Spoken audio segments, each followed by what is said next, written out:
नमस्कार, आप देख रहे हैं सुनहरा टाइम्स न्यूज। स्पष्ट खबरें आपके साथ। ऐसी तमाम खबरों को देखने के लिए जुड़े रहें सुनहरा टाइम्स के साथ।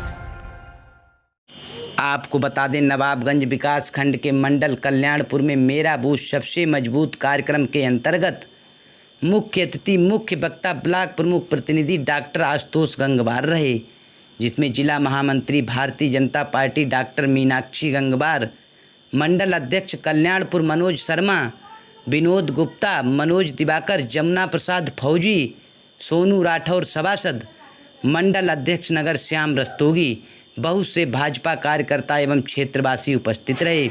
अपने उद्बोधन में डॉक्टर गंगवार ने सरकार के 9 साल कार्यकाल में होने वाली उपलब्धि एवं सरकारी योजनाओं के विषय में चर्चा की।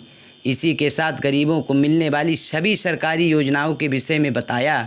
डॉक्टर गंगवार ने बताया कि हमारी सरकार का मुख्य उद्देश्य अंतिम पायदान पर खड़े व्यक्ति का जीर्णोद्धार करना है।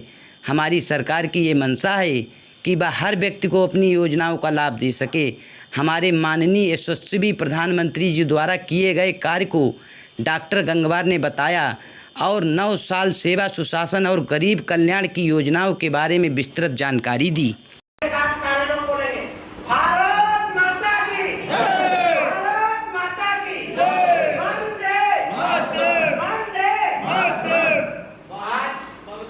भारतीय जनता पार्टी के 9 साल के सेवा सुशासन और गरीब कल्याण योजनाओं के अंतर्गत प्रधानमंत्री मोदी की जो मन की बात है, इस प्रोग्राम के अंतर्गत आज हम यहाँ मेरा बूथ सबसे मजबूत प्रोग्राम में एकत्रित हुए हैं।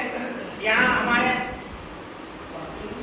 मंच पे उपस्थित हमारे कल्याणपुर के मंडल अध्यक्ष मनोज शर्मा भाई जी, उनके बगल में मनोज दिवाकर भाई साहब, और यहाँ भारतीय जनता पार्टी के वरिष्ठ नेता हमारे विनोद गुप्ता जी और लाल बहादुर गंगवार जी, जो यहाँ से हमारे प्रधान संघ अध्यक्ष हैं, हमारे बगल में बैठे हुए देवेश देवत जी, और भारतीय जनता पार्टी के ज्येष्ठ एवं श्रेष्ठ कार्यकर्तागण, माताएं, बहनें, आप सभी लोगों का यहाँ पर बहुत बहुत स्वागत है, अभिनंदन है, वंदन है।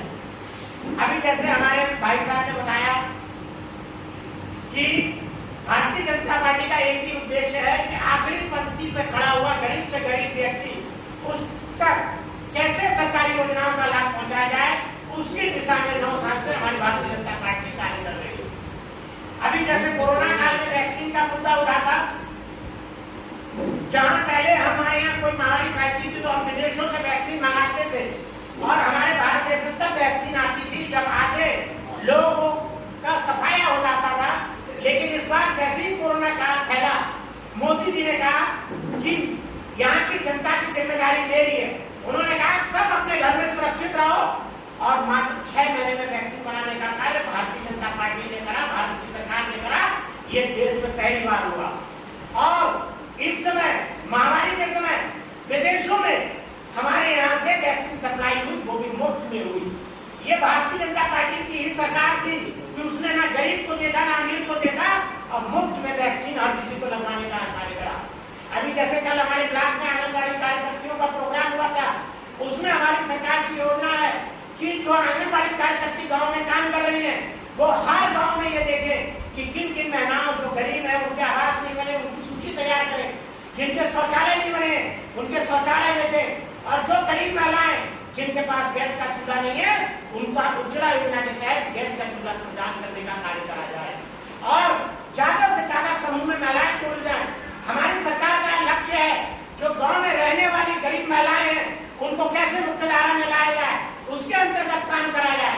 तो जिस तरह से हमारे देश में डबल इंजन की सरकार चल रही है, मोदी योगी की सरकार चल रही है, उसी तरह गांव गांव में डबल इंजन की सरकार चले, यानी पत्नी भी अपने पति के साथ अगर कंधे से कंधा मिला के चलेगी तो देश तरक्की करेगा और प्रगति के पथ पर जाएगा। आज आपने देखा कि हमारी सरकार जब से कोरोना काल फैला हुआ है, मुफ्त में गरीबों को राशन देने का कार्य कर रही है। वहीं पाकिस्तान जैसा देश वहां पे अनाज के लिए एक दूसरे का मार काट करी जा रही है। लेकिन आप देखिए, जब देश विभाजित हुआ था तो दोनों देशों की अर्थव्यवस्था एक सी थी, लेकिन जब से हमारी मोदी जी की सरकार आई है, हमारे देश की अर्थव्यवस्था 4थे नंबर पर पहुंच गई है। अब विश्व में ऐसा कोई देश नहीं है जो आज मदद के लिए भारत की तरफ आंख उठा के नहीं देखता है।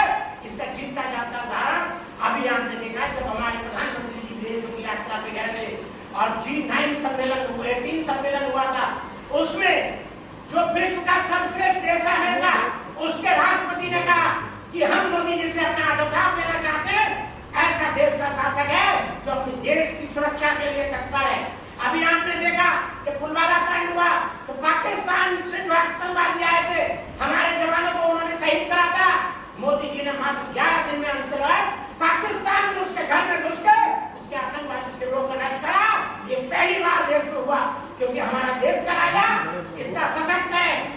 देश की जनता के लिए तत्पर रहेगा।